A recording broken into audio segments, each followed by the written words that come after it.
வணக்கம். செல்வகுமாரின் அதிகாலை வானிலை ஆய்வறிக்கை. அதிகாரப்பூர்வ வானிலை அறிக்கைக்கு இந்திய வானிலை ஆராய்ச்சித்துறை அறிக்கையை பார்க்கவும். 2026 ஜூன் 6 சனிக்கிழமை அதிகாலை நிலவர வானிலை பதிவு. நேற்றைக்கு காலை 8:30 மணிக்கு முன்பு பதிவான மழைப்பொழிவு பார்த்தீங்கன்னா, திருநெல்வேலி மாவட்டம் நாலுமூக்கு 17 சென்டிமீட்டர் மழை பொழிந்திருக்கு. நேற்று முன்தினம், அதாவது பருவமழை தொடங்கியது நாளிலே நேற்று முன்தினம். ஊத்து 15 சென்டிமீட்டர் திருநெல்வேலி மாவட்டம், காக்காட்சி 12 சென்டிமீட்டர், மாஞ்சோலை 10 சென்டிமீட்டர், மேலும் கன்னியாகுமரி மாவட்டம் மயிலார் 9 சென்டிமீட்டர், பேச்சிப்பாறை மற்றும் பாலமூர் 6 சென்டிமீட்டர், பெருஞ்சாணி அணை மற்றும் புத்தன் அணை மற்றும் சித்தார் 1 மற்றும் குண்டார் அணை தென்காசி மாவட்டம் மற்றும் பெரியார் தேனி மாவட்டம் 5 சென்டிமீட்டர். இதெல்லாம் அதாவது முல்லை பெரியார் 5 சென்டிமீட்டர், குண்டார் அணை 5 சென்டிமீட்டர், சித்தார் 1 5 சென்டிமீட்டர், புதன் அணை மற்றும் பேச்சுப்பாறை 5 சென்டிமீட்டர், பூதபாண்டி கன்னியாகுமரி மாவட்டம், சுரலக்கோடு கன்னியாகுமரி மாவட்டம், மேலும் சின்ன கல்லாறு கோயம்புத்தூர் மாவட்டம், இதெல்லாம் 4 சென்டிமீட்டர். அடுத்தபடியாக கோழிப்போர் விலை கன்னியாகுமரி மாவட்டம், அடையாமடை டேம் அடவி நாயனார் கோயில் அணை மற்றும் சிவலோகம் சித்தார் 2, அதாவது நாகர்கோவில் மற்றும் பந்தலூர் தாலுகா அலுவலகம், கொட்டாரம், இதெல்லாம் பார்த்தீங்கன்னா 4 சென்டிமீட்டருக்கும் சற்று குறைவாக பெய்திருக்கு. கிட்டத்தட்ட 4 சென்டிமீட்டர் ஒட்டி. இன்னும் நிறைய 3, 2, 1 சென்டிமீட்டர் நிறைய இருக்கு.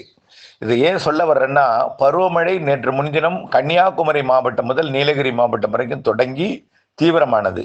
அந்த காற்று சுழற்சி மிக வேகமாக கர்நாடக கரையோரத்தை நோக்கி நகர்ந்திருக்கு. நேற்றைக்கு கர்நாடக கரையோரத்தில் நீடித்து கொண்டிருந்து கர்நாடகாவின் மங்களூரு, உடுப்பி பகுதியிலெல்லாம் வெள்ளப்பெருக்கு ஏற்படுத்தி கொண்டிருக்கு. மிக வேகமாக பருவமழை முன்னேறினாலும் தமிழ்நாட்டில் தென் மாவட்ட மேற்கு தொடர்ச்சி மலையிலையும் தென் மாவட்ட மேற்கு பகுதியிலையும் மேற்கு தொடர்ச்சி மலை மாவட்ட பகுதிகளில் மட்டும்தான் தொடங்கியிருக்கு. வழக்கமாக எப்படி முன்னேறுமோ அப்படி முன்னேறாமல், அதாவது குமரி முனையிலிருந்து தமிழ்நாட்டுக்கு அப்படியே முன்னேறும். இதுதான் இயல்பு.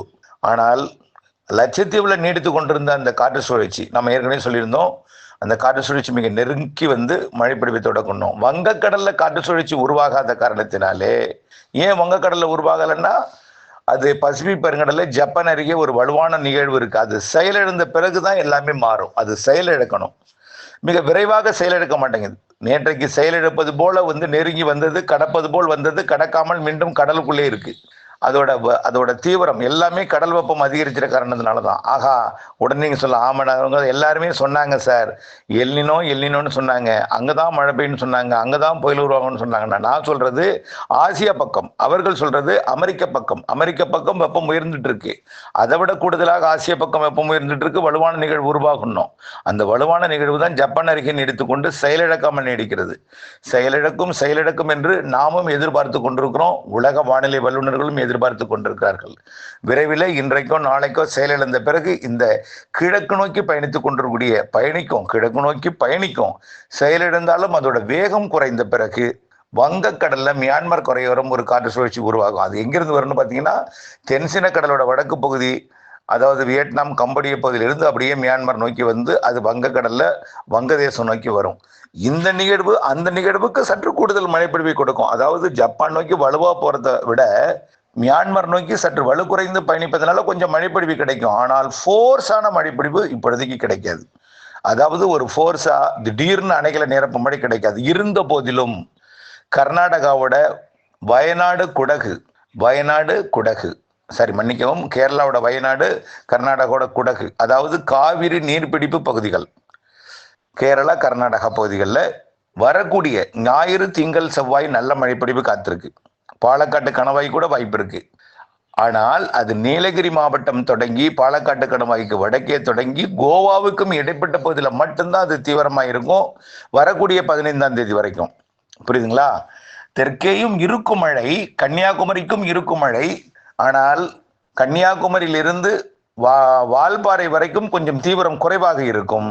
வால்பாறையிலிருந்து நீலகிரி வரைக்கும் சற்று கூடுதல் தீவிரத்தில் இருக்கும். ஆனால் நல்ல ஒரு ஃபோர்ஸான மழைன்னா நீலகிரி, அதுலேயும் குறிப்பாக வயநாடு குடகு போன்ற பகுதி, அதை விட கூடுதல்னா மங்களூரு, உடுப்பி, கார்வார் அந்த பகுதி.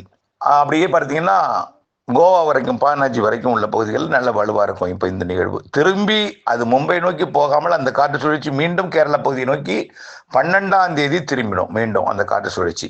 இந்த காற்று சுழற்சியோட பணி என்னன்னா காற்றை கட்டுப்படுத்தி அனுப்பும். இந்த காற்று சுழற்சி இல்லைன்னா என்ன ஆகும்னா கேரளாவிற்கு வராமலே காற்று அப்படியே அது நேரா ஆஸ்திரேலியாவிலிருந்து அப்படியே சுமத்ரா தீவு வழியா நேராக சிங்கப்பூர் மலேசியா வழியா பயணித்து விடும். இந்த காற்று சுழற்சி இருக்கிற காரணத்தினால்தான், அரபிக்கடல் வெப்பம் உயர்ந்திருக்கிற காரணத்தினால்தான் சோமாலியா பகுதி வந்து இது திரும்பி கேரளா ஏறி தமிழ்நாடு வளிமண்டலம், கர்நாடகா, ஆந்திர பிரதேச வளிமண்டலம் வழியாக வங்கக்கடலில் இறங்கி கிழக்கு நோக்கி பயணிக்கிறது. இதனாலதான் தெற்கு காற்று நேற்றைக்கு 2 நாளா இல்லை. டெல்டாவில் கடும் புழுக்கமா இருந்திருக்கும், கொஞ்சம் தான் காற்று இருக்கும். டெல்டாவில் கடும் புழுக்கமா இருக்கும். இந்த தெற்கு காற்று உள்ளே நுழைந்தால்தான் மேற்கு காற்றை எதிர்த்து அதை குளிர்வித்து மழைப்பொழிவை கொடுக்கும். ஆக தெற்கு காற்று தொடங்குவது ஒடிசா மேற்கு வங்கம் அருகே உருவாகக்கூடிய நிகழ்வை ஒருத்தது. ஆனால் ஒடிசா மேற்கு வங்கத்திற்கு இப்போ உடனடியாக நிகழ்வு இல்லை. ஆனால் மியான்மர்ல இருந்து அப்படியே வடகிழக்கு மாநில பகுதியை நோக்கி, அதாவது சிட்டகாங் வங்கதேச பகுதியை நோக்கி அப்படியே உள்ளே அருணாச்சல பிரதேச பகுதியை நோக்கி நகரக்கூடிய ஒரு காற்று சுழற்சி மட்டும்தான் இப்போ உடனடியாக இருக்கு. இருந்தாலும் இந்த ஒடிசா ஆந்திர பிரதேசம் வழியாக காற்றழுத்த தாழ்வுநிலை பகுதிகள் கடக்காமல் போகாது. கொஞ்சம் தாமதம், உருவாகாமல் போகாது. அங்கெல்லாம் 32 டிகிரி இருக்கு. இன்னும் சொல்ல போனால் பரவலாகவே வடக்கு வங்கக்கடல் பகுதியில் 31 டிகிரியும் ஒரு சில இடங்கள்ல 32 டிகிரி இருக்கு. தமிழ்நாடை ஒட்டி 31. வங்கக்கடல், அரபிக்கடல் எல்லாமே பெரும்பாலான இடங்கள் 31 டிகிரி செல்சியஸ் இருக்கு. ஆங்காங்கே 30 டிகிரி இருக்கு. பெரும்பாலும் பரவலாக சராசரியாக 30.5 டிகிரி செல்சியஸ் இருக்கு. தெற்கு வங்கக்கடல், தெற்கு இந்திய பெருங்கடலும் அப்படித்தான் இருக்கு, 30, 31. ஒரு சில இடங்கள்ல 32மே இருக்குன்னு நம்ம ஏற்கனவே சொன்னோம். சில ஒரே ஒரு புள்ளியில 33 இருக்கு. ரொம்ப அதிகம். இதெல்லாம் ரொம்ப ரொம்ப அதிகம், ரொம்ப ரொம்ப அதிகம். சில புள்ளியில மட்டும் இருக்கு, ஒரு சில பாயிண்ட்ல. ஆகவே இதெல்லாம் ரொம்ப அபரிமிதமான வெப்ப உயர்வு. இது வரலாறு படைத்திருக்கிறது என்றுதான் சொல்லணும். முதல் முறையாக 32. இதுவரைக்கும் நான் முதல்ல சில ஆண்டுகள்ல சில புள்ளிகள்ல 32 இருந்திருக்கு. ஆனா இப்ப பல்வேறு இடங்கள்ல 31க்கு மேல இருக்கு. ஆங்காங்கே 32 இருக்கு. கொஞ்சம் கூடுதல் பரப்புல 33 கூட ஒரு புள்ளியில இருக்கு. அப்ப இது எவ்வளவு மோசமான வெப்ப உயர்வுன்னு பார்க்கணும். இதனால என்ன ஆகுதுன்னா உயரழுத்தம் என்பது வங்கக்கடல், அரபிக்கடல் மேல நீடிக்கலை. சூரியனின் குத்துக்கதிர் வடக்கே வந்திருக்கு. சூரியன் குத்துக்கதிர் மீண்டும் தெற்கே திரும்பும். ஜூன் 21ஆம் தேதி சூரியன் குத்துக்கதிர், அதாவது கொல்கத்தா மற்றும் குஜராத் இடைப்பட்ட அந்த கடகரேகை அடைந்து தெற்கு நோக்கி திரும்பும் பொழுது கண்டிப்பாக உயரழுத்தம் திரும்பும், தாழ்வழுத்தமும் பயணிக்கும். ஆக 2 அழுத்தமும் குளிர்விக்கும் காற்றும் வெப்பநீராகவும் இணைந்து கண்டிப்பா மழை பொழிவை கொடுக்கும். மேற்கு தொடர்ச்சி மலையில ஒரு கொஞ்சம் கூடுதல் மழை பொழிவை கொடுத்தால்தான் அது குளிர்விக்க சாதகமான ஒரு வெப்பநிலையும் கிடைக்கும். ஆகவே எல்லாமே மாறும். இந்த பசிபிக் பெருங்கடலை ஜப்பான் அருகே நீடித்துக் கொண்டிருக்கூடிய அந்த வலுவான நிகழ்வு செயலிழந்த பிறகு படிப்படியாக அப்படியே வியட்நாம், கம்போடியா, லாவோஸ் பகுதியிலிருந்து நிகழ்வுகள் முதல்ல வங்கதேச பகுதிக்கும், பிறகு மேற்கு வங்க பகுதிக்கும், பிறகு ஒடிசா பகுதிக்கும், பிறகு தெற்கு ஒடிசாவிற்கும், பிறகு வடக்கு ஆந்திர பிரதேசத்திற்கும், பிறகு மத்திய ஆந்திர பிரதேசம், பிறகு தெற்கு ஆந்திர பிரதேசம் என்று அக்டோபர் மாதம் முதல் வார, செப்டம்பர் மாத இறுதியில் எல்லாம் ஆந்திர பிரதேசத்தை ஒட்டிய தமிழ்நாட்டு பகுதிக்கும் வரும். புரியுதுங்களா? ஆக கொஞ்சம் கொஞ்சமா வரும், மாற்றம் இல்லை. தயவு செய்து பெரிய அளவில் எங்களை மனதில் பதிச்சுட்டு பயப்பட வேண்டாம். நல்லா புரிஞ்சுக்கணும். நேற்றைக்கே 15 சென்டிமீட்டருக்கு மேல மழை பொழிஞ்சிருக்குது கேரளா, கர்நாடகாவில். தமிழ்நாட்டில் கூட 4 மூக்கு ஊத்து, காக்காட்சி போன்ற பகுதிகளில் பொழிந்திருக்கு. அது இப்படி செட் ஆகும்போது மழை பெறும். மீண்டும் நாளைக்கு ஞாயிறும், திங்களும், மறுதினம் செவ்வாயும் பொழியும். கண்டிப்பா 15ஆம் தேதிக்கு மேல நல்ல ஒரு வலுவான மழைப்பொழிவு கிடைக்கும். ஆக மழைப்பொழிவு தென்மேற்கு பருவமழை கிடைக்கும். கண்டிப்பா ஜூலை இறுதியில, ஆகஸ்ட் இறுதியெல்லாம், ஜூலை இறுதியில நிரப்புதலும் அணைகளை நிரப்பும் மழையும், ஆகஸ்ட் இறுதியில ஓவர்ஃபுல், அதாவது உபரிநீர் திறக்கும் வரைக்கும் நிச்சயமா மழை இருக்கும். அதில் கவலைப்படாதீங்க. ஆனா உடனடியாக உங்களுக்கு நம்பிக்கை ஊட்டும் விதமாக இல்லை உலக வானிலை அறிக்கை எல்லாமே. உலக வானிலை நிறுவனமும் சரி, அதே போல சர்வதேச வானிலை அமைப்புகளும் மாதிரிகளும் சரி, இந்திய வானிலை ஆய்வறிக்கையும் சரி, பல்வேறு உலக வானிலை மாதிரிகள் மற்றும் வானிலை ஆய்வறிக்கை எல்லாமே கடுமையான ஒரு அச்சுறுத்தலையான செய்தியை மட்டுமே கொடுத்து கொண்டிருக்கிற காரணத்தினால கடும் அச்ச பீதியில் ஏற்பட்டிருக்கீங்க. இதனால மத்திய அரசும் மாநில அரசும் கூட சற்று யோசித்து கொண்டிருக்கிறார்கள். ஆக என்ன செய்யலாம் அப்படின்னு நல்லா கொஞ்சம் யோசிச்சு பார்க்கணும். இப்படிப்பட்ட நிலையெல்லாம் பல வருடங்கள் வந்திருக்கு. ஆனால் இவ்வளவு மழை பெய்யாமல் போகாது என்றதை நான் சொல்றேன். குறிப்பா தென்மேற்கு பருவமழை அணைகள் நீர்பிடிப்பு பகுதிகளில் பொழியும். மேற்கு தொடர்ச்சி மலையில கண்டிப்பா பொழியும். நேற்றைக்கு அணைகளுக்கு கொஞ்சம் நீர்வரத்தை கொடுத்துருக்கு பாபநாசம் போன்ற பகுதிகளில், புரியுதுங்களா? பாபநாசம் அணைகளில் நேற்றைக்கு கூட திருநெல்வேலி மாவட்ட ஆட்சித்தலைவர் அவர்கள் கூட அதாவது பேரிடர் மேலாண்மை ஒத்திகையெல்லாம் நடத்தியிருக்காங்க அங்கே. ஆகவே இதெல்லாம் அந்த ஒரு அச்சுறுத்தலை கண்டு தான் இந்த பேரிடர் மேலாண்மை ஒத்திகையெல்லாம் நம்ம புரிஞ்சுக்கணும். ஆகவே 15ஆம் தேதிக்கு மேல் நல்ல ஒரு தென்மேற்கு பருவமழை கிடைக்கும், தமிழ்நாட்டுக்கும் மழைப்பொழிவு கிடைக்கும். அதே போல் நான் ஏற்கனவே சொன்னது தான், ஒவ்வொரு மாதமும் பின்பகுதி இந்த மாதத்தில் ஒரு 15 நாள், அடுத்த மாதத்தில் இந்த 15 நாளோட அடுத்த தொடர்ச்சியாக ஒரு 5 நாள் வரைக்கும் இருக்கலாம். ஜூலை 5ஆம் தேதி வரைக்கும் நல்லா வலுவாக இருக்கும். அப்புறம் பார்த்தீங்கன்னா ஜூலை 15லேருந்து ஜூலை இறுதி வரைக்கும், ஆகஸ்ட் 15லேருந்து ஆகஸ்ட் இறுதி வரைக்கும், அப்புறம் செப்டம்பர் அக்டோபர் நல்ல வலுவாகவே மழை இருக்கும். செப்டம்பர் அக்டோபர் நல்ல ஸ்ட்ராங்காக இருக்கும். இப்படியெல்லாம் மழை இருக்கிறது என்று ஏற்கனவே சொல்லியிருக்கிறோம். ஆகவே தென்மேற்கு பருவமழை அணைகளை நிரப்பும். அணைகளை நிரப்புவது உங்களுக்கு நம்பிக்கை கொடுக்கும் வகையில் வானிலை அமைப்பு அமையலை. காரணம், இப்பொழுது இருக்கக்கூடிய அந்த சிஸ்டம் செட் ஆவதை கொஞ்சம் மாற்றணும். வளிமண்டல உயரழுத்தமும் இங்கே இல்லை, ரொம்ப தொலைவில் இருக்குது. குளிர்விக்கும் காற்றும் அங்கிருந்து இங்கே வரல. எல்லாமே மேற்கத்திய இடையூறு மற்றும் காற்று சுழற்சிகள் எல்லாமே காற்று சுழற்சியாக இருக்க தவிர அதாவது ஒரு குறைந்த அழுத்த பகுதியாக இருக்க தவிர குளிர்விக்கும் அமைப்பு எதுவும் இல்லை. இருந்தாலும் அது அமையும், செட் ஆகும். மேற்கு தொடர்ச்சி மலை கண்டிப்பாக கை கொடுக்கும், அதில் எந்த மாற்றமும் இல்லை. அதிக நீராவியை சுமந்து வரக்கூடிய காற்று கேரளாவில் ஏறும். அதனால மரங்கள் மலைப்பகுதிகளில் இருக்கக்கூடிய மரங்கள் தடுத்து மழைப்பொழிவை கொடுக்கும். அணைகள் நீர்பிடிப்பு பகுதிகளுக்கு மழைப்பொழிவு கிடைக்கும், நம்பிக்கையோடு இருங்க. சரி, தமிழ்நாட்டில் எப்போ சார் மழை பெய்யும்? வெப்பசலன இடிமழை பொழிவு வழக்கமாக தென்மேற்கு பருவமழை காலத்தில் பெய்யக்கூடிய வெப்பசலன இடிமழை பொழிவு எப்போ சார் பெய்யும்னு கேட்குறீங்க. இப்போ அந்த சிஸ்டம் இல்லாததுனால தான் கிழக்கு காற்று உள்ளே நுழையலை. அதனால தான் மேற்கு காற்று மட்டும் வங்கக்கடலோரம் வந்து வங்கக்கடலோர வெப்பநிலையை கடுமையாக உயர்த்திருக்கு. உணரும் வெப்பத்தை தான் உயர்த்திருக்கு, நல்லா புரிஞ்சுக்கணும். ஒரு சில இடங்கள்ல மீனம்பாக்கத்தில் 40 டிகிரி பதிவாயிருக்குன்னா அது 40 டிகிரிக்கு என்ன காரணம்னா அங்கே மரங்களே இல்லை. தார் சாலை மேலே நடந்தால் எப்படி இருக்கும், அதே போல் அனலை மட்டும்தான் கொடுக்கும். அதனால மீனம்பாக்கம் அதிக வெப்பம் பதிவாயிருக்கு. கடலோர மாவட்டங்கள்லையும் 38 டிகிரி பதிவாயிருக்குது, உண்மைதான். அது 38 என்பது 100. இதே நிலை தொடராது. கண்டிப்பா 10ஆம் தேதிக்கு மேல முற்றிலுமாக குறைந்து விடும். 12ஆம் தேதிக்கு மேல நல்லாவே குறையும். 15ஆம் தேதிக்கு மேல நல்லாவே குறைஞ்சிடும். ஆகவே நீங்கள்லாம் பார்த்தீங்கன்னா செப்டம்பர் வரைக்கும் கடுமையான அனலாக இருக்குமாமே, அவ்வளோ பயங்கரம் எப்படி தாங்க முடியும், எப்படி விவசாயம் செய்கிறது, எப்படி நம்ம வாழ்கிறது அப்படிங்கிற கேள்வி கேட்குறீங்க. நல்லா புரிஞ்சுக்கணும், தென்மேற்கு பருவமழை எப்பெல்லாம் வீக்காக இருக்கோ அப்பெல்லாம் இங்கே கொஞ்சம் வெப்பம் அதிகமாக தான் இருக்கும். தென்மேற்கு பருவமழை அதிகமாக வலுத்து பொழிந்தால்தான் அதில் இருக்கக்கூடிய சாரல் குளிர்ச்சியான காற்றெல்லாம் வங்கக்கடல் வரும். தென்மேற்கு பருவமழை தமிழ்நாட்டிலே இன்னும் வங்கக்கடலோரம் தொடங்கலை. தமிழ்நாட்டின் கடலோரம் வரக்கூடிய அந்த காற்று இன்னும் வரல. காரணம் என்னன்னா, வடக்கு வங்கக்கடல் பகுதியில் உருவாகக்கூடிய காற்றழுத்த தாழ்வு நிலைகள் உருவாகலை. கடுமையாக வெப்பத்தை மட்டும் உயர்த்திட்டு இருக்கு. இந்த வெப்ப உயர்வே திடீர் மழைக்கு தான் சாதகம். வடகிழக்கு பருவமழையெல்லாம் நிறைய பொழிவதற்கு சாதகம் இருக்கு. அதனாலதான் இந்த வெப்ப உயர்வு சாதாரண ஒரு வேலையை கூட விட்டுட்டு போயிடாது. நல்ல மழை பொழிவை கொடுத்துட்டு தான் போகும். ஆனால் நாம சேர்த்து பொழியும், அவ்வளவுதான் நம்ம செய்யும். நாம நினைக்கும் பொழுது மழை பெய்யாது. அது பெய்யும் பொழுது நம்ம சேமித்து பயன்படுத்துறதுக்கு தான் நாம தயாராக இருக்கணும். நம்ம இதை பலமுறை சொல்லியிருக்கணும். தென்மேற்கு பருவமழை அணைகளை நிரப்பும். ஜூலை இறுதியில ஆகஸ்ட் இறுதியில எல்லாம் நல்ல மழைப்பொழிவு, கூடுதல் மழைப்பொழிவு கிடைக்கும்னு சொல்லியாச்சு. தென்மேற்கு பருவமழை நிலவரம் இது. ஆக இன்றைக்கு நாளை மறுநாள்லாம் கொஞ்சம் கொஞ்சமாக கேரளா கர்நாடகா பகுதியில் கொஞ்சம் தென்மேற்கு பருவமழை வலுக்கும். தமிழ்நாட்டை பொறுத்த வரைக்கும் இந்த மாலை இரவு இடிமழை பொழிவு வழக்கமாக நாம் எதிர்பார்த்து கொண்டிருப்பது வரக்கூடிய நேற்றைக்கே பொழிந்திருக்கு. நேற்றைக்கு பாத்தீங்கன்னா சென்னைக்கு வடக்கே திருவள்ளூர் மாவட்டம் மற்றும் வட சென்னை பகுதிகளில் நேற்றைக்கு சென்னையில் பார்த்தீங்கன்னா திருவொற்றியூர் தாலுக்கா கத்திவாக்கம் 27 மில்லிமீட்டர் பெய்திருக்கு. கிட்டத்தட்ட 3 சென்டிமீட்டர் நெருக்கமாக பெய்திருக்கு.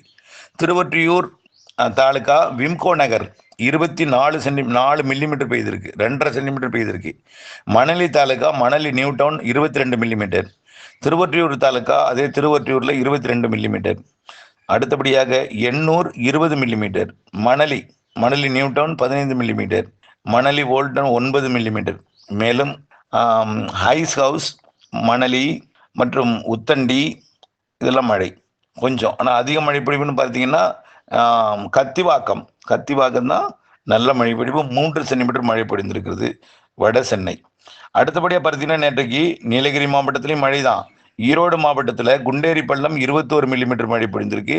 இது நாம் எதிர்பார்த்தது, நம்ம பரவலாக பெய்யணும் எதிர்பார்த்தோம். கன்னியாகுமரி மாவட்டத்தில் பார்த்தீங்கன்னா நேற்றுக்கு முள்ளங்கினா விலை 3 சென்டிமீட்டர் பெய்திருக்கு. இரணியல் 2 சென்டிமீட்டர்.